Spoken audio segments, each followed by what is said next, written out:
बहुत बहुत स्वागत है आप सभी का आपके अपने चैनल प्रिंस लर्निंग सेंटर में। और आज की इस वीडियो में हम बात करने वाले हैं BA fourth semester political science के वेरी इंपॉर्टेंट क्वेश्चंस की, जो कि डॉक्टर राम मनोहर लोहिया यूनिवर्सिटी में 27 मई को बीए फोर्थ सेमेस्टर के पॉलिटिकल साइंस का पेपर लगा हुआ है। तो पॉलिटिकल साइंस के कौन कौन से इंपॉर्टेंट प्रश्न हैं आज की इस वीडियो में बताने वाला हूं, तो वीडियो को लास्ट तक जरूर देखिएगा। चैनल पर पहली बार आना है तो चैनल को सब्सक्राइब कर बेल आइकन को ऑन कीजिएगा, वीडियो को अपने दोस्तों तक शेयर जरूर कीजिएगा। आइए देखते हैं कि पॉलिटिकल साइंस के कौन कौन से प्रश्न हैं जो कि कल पेपर में आने वाले हैं। तो सबसे पहला इंपॉर्टेंट प्रश्न जो है वो है कि दार्शनिक राजा का अर्थ क्या है। दार्शनिक राजा का क्या अर्थ है स्पष्ट करना है आपको। 3 नंबर के लिए इंपॉर्टेंट क्वेश्चन है ये। उसके बाद अरास्तु के अनुसार क्रांति की परिभाषा, वेरी इंपॉर्टेंट क्वेश्चन है कि अरास्तु के अनुसार क्रांति की परिभाषा क्या है, आपको देना है। 3 नंबर के लिए बहुत ही महत्वपूर्ण प्रश्न है। उसके बाद अगला प्रश्न है कि अरास्तु का दास्ता संबंधी विचार, अरास्तु के दास्ता संबंधी विचार क्या है, इसको बताना है। तो इंपॉर्टेंट क्वेश्चन है। आज की इस वीडियो में जितने सारे प्रश्न हैं ये सारे प्रश्न ही महत्वपूर्ण है, तो इन सभी प्रश्नों को आपको जरूर से जरूर पढ़ लेना है और याद कर लेना है। उसके बाद मैकियावेली की 2 पुस्तकों के नाम लिखिए। वेरी इंपॉर्टेंट प्रश्न है कि मैकियावेली की 2 पुस्तकों के नाम आपको लिखना है। ठीक। अगला प्रश्न है कि हब्स का मानव प्राकृतिक पर विचार क्या है। हब्स का मानव प्राकृतिक पर विचार क्या है, इसको स्पष्ट करना। ये सारे प्रश्न जो हैं 3 नंबर के लिए बहुत ही महत्वपूर्ण है। 3 नंबर में ये प्रश्न आते हैं। अगर आप सभी लोग चाहते हैं कि इसके सलूशन भी लेकर आ जाए, इसका आंसर भी बताया जाए, तो आप सभी लोग कमेंट कीजिएगा। एक नई वीडियो लेकर आऊँगा जिसमें सभी प्रश्नों के आंसर भी आपको सॉल्व कराऊंगा, तो आप सभी लोग कमेंट जरूर कीजिएगा आंसर के लिए। चलिए अगला प्रश्न जो है वो है लाक का प्राकृतिक अधिकार क्या है। लाक का प्राकृतिक अधिकार क्या है, ये इंपॉर्टेंट क्वेश्चन है, कई बार एग्जाम में आ चुका है, तो आने की संभावना है इसकी। लाक का प्राकृतिक अधिकार क्या है।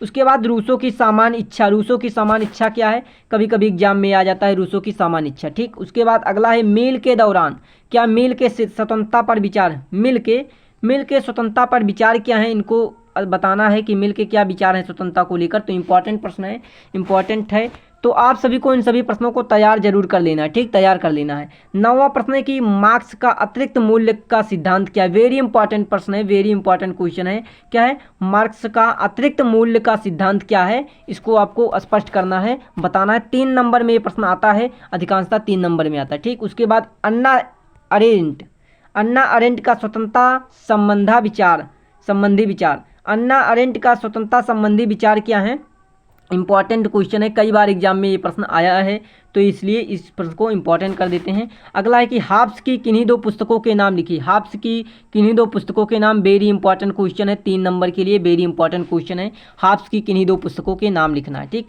उसके बाद नारीवाद से आप क्या समझते हैं, वेरी इंपॉर्टेंट क्वेश्चन है। नारीवाद से आप क्या समझते हैं, वेरी इंपॉर्टेंट क्वेश्चन है। आप सभी लोग स्टार लगा लीजिए, कल आपको पेपर में आने की इसकी 100% संभावना है। उसके बाद अगला है राल्स का सामान स्वतंत्रता का सिद्धांत क्या है।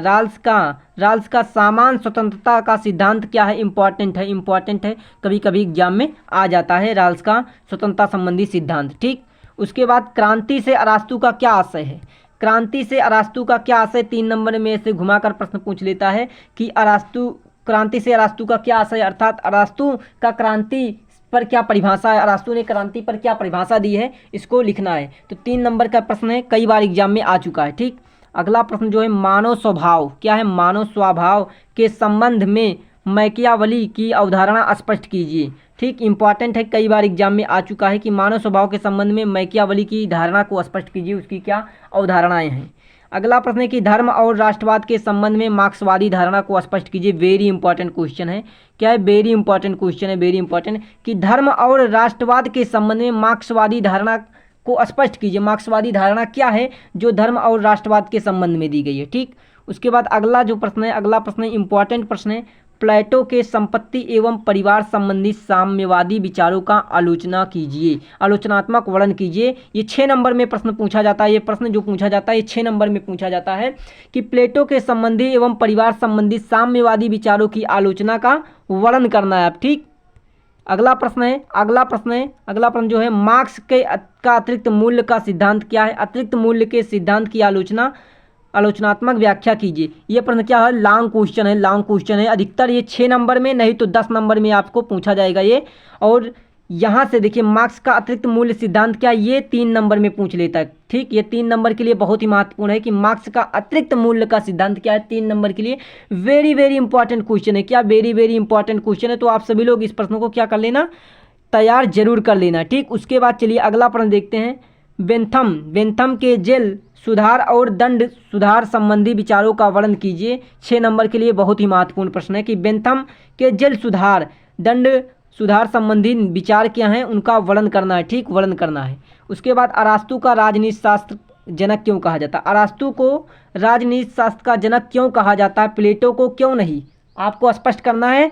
6 नंबर के लिए बहुत ही महत्वपूर्ण प्रश्न है, वेरी वेरी इंपॉर्टेंट क्वेश्चन है कि आखिर अरास्तु को ही क्यों राजनीति शास्त्र का जनक कहा जाता है, प्लेटो को क्यों नहीं कहा जाता है, स्पष्ट करना है। दोनों पर टिप्पणी के साथ आपको यहाँ पर लिखना है। वेरी वेरी इंपॉर्टेंट क्वेश्चन है, तैयार जरूर कर लेना है। ठीक, उसके बाद प्लेटो का आदर्श क्या है, प्लेटो का आदर्श राज्य काल्पनिक है, स्पष्ट कीजिए। प्लेटो का आदर्श राज्य जो है काल्पनिक है, स्पष्ट करना इंपॉर्टेंट क्वेश्चन है, कई बार एग्जाम में ये आ चुका है, तो आपको तैयार जरूर से जरूर कर लेना है।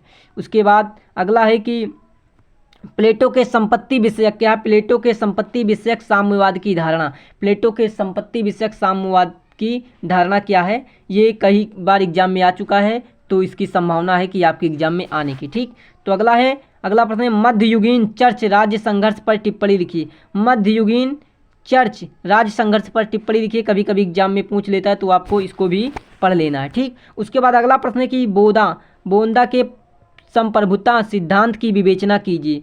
बोंदा के संप्रभुता सिद्धांत की विवेचना आपको करना है, तो इम्पॉर्टेंट क्वेश्चन है, कई बार पेपर में आ चुका प्रश्न है, तो इसको आपको तैयार जरूर से जरूर कर लेना। ठीक, जरूर से जरूर। आज की इस वीडियो में जितने सारे मैं बता रहा हूँ प्रश्न, आपको तैयार जरूर कर लेना, नहीं तो पढ़ तो जरूर लेना है। यहाँ से आपको प्रश्न कल मिलने वाले हैं। ठीक, अगला प्रश्न है मैकावेली का मानव स्वभाव संबंधी विचार बताइए। वेरी इंपॉर्टेंट क्वेश्चन कह सकते हैं आप, वेरी इंपॉर्टेंट कह सकते हैं इसको कि मैकावेली का मानव स्वभाव संबंधी विचार क्या है, उसको स्पष्ट करना। ठीक, तो ये तैयार कर लेना। उसके बाद अगला प्रश्न जो है कि इम्पॉर्टेंट प्रश्न है कि हाब्स के मानव स्वभाव संबंधी विचार क्या हैं।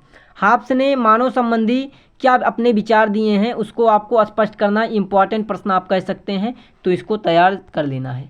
उसके बाद अगला प्रश्न है कि बेंथम के उपयोगितावाद का मूल्यांकन कीजिए। बेंथम के उपयोगितावाद का मूल्यांकन कीजिए क्या है, कई बार एग्जाम में आ चुका है, तो आने की संभावना है, इसलिए इसको इम्पॉर्टेंट के उसमें रख लीजिए आप। ठीक, अगला है कि प्लेटो का आदर्श राज्य काल्पनिक है, स्पष्ट कीजिए। ये प्रश्न भी आ चुका था शायद, इसलिए ये वेरी प्रश्न इंपॉर्टेंट है, कई बार ये प्रीवियस ईयर पेपर में कई पेपरों में देखा गया है प्रश्न कि प्लेटो का आदर्श राज्य काल्पनिक है, स्पष्ट कीजिए। वेरी इंपॉर्टेंट क्वेश्चन है, तैयार कर लीजिए।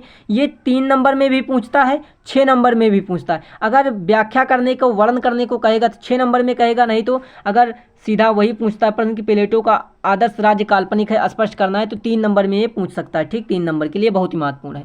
अगला प्रश्न है कि प्लेटो के दार्शनिक राजा के सिद्धांत की व्याख्या कीजिए। इंपॉर्टेंट कह सकते हैं, एग्जाम में आ सकता है, प्लेटो के दार्शनिक राजा सिद्धांत की व्याख्या करना है। उसके बाद अगला जो वेरी इंपॉर्टेंट प्रश्न है, अरास्तु की क्रांति संबंधी धारणा क्या है। ये लॉन्ग में प्रश्न आएगा। ठीक, लॉन्ग में प्रश्न आएगा कि अरास्तु की क्रांति संबंधी धारणा का वर्णन कीजिए, तो 6 नंबर में, नहीं तो 10 नंबर में पूछेगा, क्योंकि यहाँ पर वर्णन करने को कह रहा। और 3 नंबर में जब पूछता है कि अरास्तु के क्रांति संबंधी धारणा क्या है, तो 3 नंबर में ये पूछता है। लेकिन जब वर्णन करने के लिए कहता है तो 6 नंबर या 10 नंबर में कहता है। तो वेरी वेरी इंपॉर्टेंट प्रश्न है, इसको आप हाईलाइट कर लीजिए। प्रश्न को 3 नंबर में, 6 नंबर में या 10 नंबर में किसी न किसी में इसको पूछा जाना जरूरी है। ठीक, जरूर पूछा जाएगा ये। अगला है कि मध्ययुगीन राजनीतिक विचारधारा की मुख्य विशेषताएं क्या है। मध्ययुगीन राजनीतिक विचारधारा, इंपॉर्टेंट क्वेश्चन कह सकते हैं इसको, इंपॉर्टेंट कह सकते हैं। अगला है कि ऑस्टिन के संप्रभुता सिद्धांत की व्याख्या कीजिए। ऑस्टिन के संप्रभुता सिद्धांत क्या है, कई बार एग्जाम में आ चुका है, तो वेरी इंपॉर्टेंट प्रश्न आप इसको लगा लीजिए, वेरी इंपॉर्टेंट प्रश्न। ठीक, उसके बाद लाक के उदारवाद पर प्रकाश डालिए। लाक के उदारवाद पर प्रकाश डालिए, 3 नंबर के लिए इंपॉर्टेंट क्वेश्चन है। क्या 3 नंबर में ये प्रश्न पूछा जाता है कि लाक के उदारवाद पर प्रकाश डालिए, या लाक का उदारवाद क्या है, लाक के उदारवाद से आप क्या समझते हैं। ठीक, अगला प्रश्न है जो कि बेंथम की उपयोगितावादी विचारधारा को आलोचनात्मक विवेचना कीजिए। आलोचनात्मक विवेचना करना। बेंथम की उपयोगीवादी विचारधारा क्या है? ये 6 नंबर नहीं तो 10 नंबर में पूछा जाता है, तो इसलिए ये प्रश्न क्या है, इंपॉर्टेंट है। अधिकतर ये एग्जाम में लॉन्ग में 6 नंबर में पूछा जाने वाला प्रश्न है, तो इंपॉर्टेंट है, आप इसको तैयार जरूर से ज़रूर कर लेना। उसके बाद अगला इंपॉर्टेंट प्रश्न क्या, मार्क्स के द्वंद्वात्मक भौतिकवाद की अवधारणा की व्याख्या कीजिए। ठीक, पढ़ लेना, आ भी सकता है, ज़्यादा इंपॉर्टेंट नहीं है। अगला कि व्यक्ति की स्वतंत्र उत्पन्न हुआ है। व्यक्ति स्वतंत्र उत्पन्न हुआ है किंतु सभी और वह जंजीरों से जकड़ा हुआ है। रूसो के कथन की व्याख्या कीजिए। कभी कभी एग्जाम में पूछ लेता है, तो आप इसको इंपॉर्टेंट कह सकते हैं, एक बार पढ़ जरूर लेना। ठीक, उसके बाद प्लेटो का न्याय सिद्धांत का वर्णन कीजिए। प्लेटो का न्याय सिद्धांत क्या है, वर्णन करना है, 6 नंबर के लिए बहुत ही महत्वपूर्ण है। ठीक, प्लेटो का न्याय सिद्धांत का वर्णन कीजिए, 6 नंबर के लिए बहुत ही महत्वपूर्ण है। अगला, ग्रीन के अनुसार स्वतंत्रता की परिभाषा, 3 नंबर के लिए बहुत महत्वपूर्ण है कि ग्रीन के स्वतंत्रता संबंधी की परिभाषा क्या है। स्वतंत्रता संबंधी परिभाषा क्या है, क्या कहते हैं ग्रीन स्वतंत्रता की परिभाषा पर, तो 3 नंबर के लिए बहुत ही महत्वपूर्ण है। अगला है, प्लेटो के साम्यवाद का वर्णन कीजिए। प्लेटो का साम्यवाद क्या है, 6 नंबर के लिए। प्लेटो का साम्यवाद इंपॉर्टेंट प्रश्न है। प्लेटो के साम्यवाद से आप क्या समझते हैं, 6 नंबर के लिए वेरी इंपॉर्टेंट नहीं है, लेकिन इंपॉर्टेंट आप कह सकते हैं। ठीक, अगला है कि लास्की के राज्य संबंधी विचारों का वर्णन कीजिए, 6 नंबर के लिए नहीं तो 10 नंबर के लिए इंपॉर्टेंट क्वेश्चन है। लास्की के राज्य संबंधी विचारों का वर्णन कीजिए। ठीक, अगला प्रश्न कि हीगल के स्वतंत्रता संबंधी विचार क्या हैं। 10 नंबर का ये क्वेश्चन है, लॉन्ग क्वेश्चन है। क्या लॉन्ग क्वेश्चन है, कभी कभी एग्जाम में आ जाता है। हीगल के स्वतंत्रता संबंधी विचार क्या है, हीगल के स्वतंत्रता संबंधी विचार, तो इंपॉर्टेंट क्वेश्चन है, आप इसको नोट कर सकते हैं, इंपॉर्टेंट कह सकते हैं। ठीक, उसके बाद लास्ट क्वेश्चन नहीं है, 42वां क्वेश्चन है, हाब्स के अनुसार मानव स्वभाव की विवेचना क्या होती है। विवेचना करना है, पढ़ लेना है, इंपॉर्टेंट तो ज़्यादा नहीं है, लेकिन आ भी सकता है, तो एक बार पढ़ जरूर लेना है। ठीक, अगला है, सामान्य इच्छा के सर्वप्रमुख लक्षण क्या है। सामान्य इच्छा के एग्जाम में कभी कभी आ जाता है, तो इसको भी आपको रीड कर लेना एक बार। अगला कि रायल्स के न्याय सिद्धांत की विवेचना कीजिए। इंपॉर्टेंट क्वेश्चन है। क्या इंपॉर्टेंट क्वेश्चन है कि रायल्स के न्याय सिद्धांत की विवेचना आपको करना है, 6 नंबर में ये क्वेश्चन आता है। उसके बाद बोंदा के संप्रभुता की क्या क्या सीमाएं बताइए। तो ठीक, ये 3 नंबर में भी पूछ सकता है और 6 नंबर में भी पूछ सकता है। ठीक, तो इंपॉर्टेंट क्वेश्चन है, आप इसको पढ़ जरूर लेना। ठीक, उसके बाद अगला है कि इमानुएल कांट के विचारों का वर्णन कीजिए।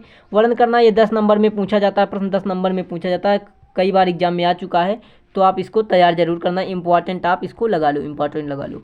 अगला प्रश्न है कि मार्क्स के द्वंद्वात्मक भौतिकवाद की अवधारणा की व्याख्या कीजिए।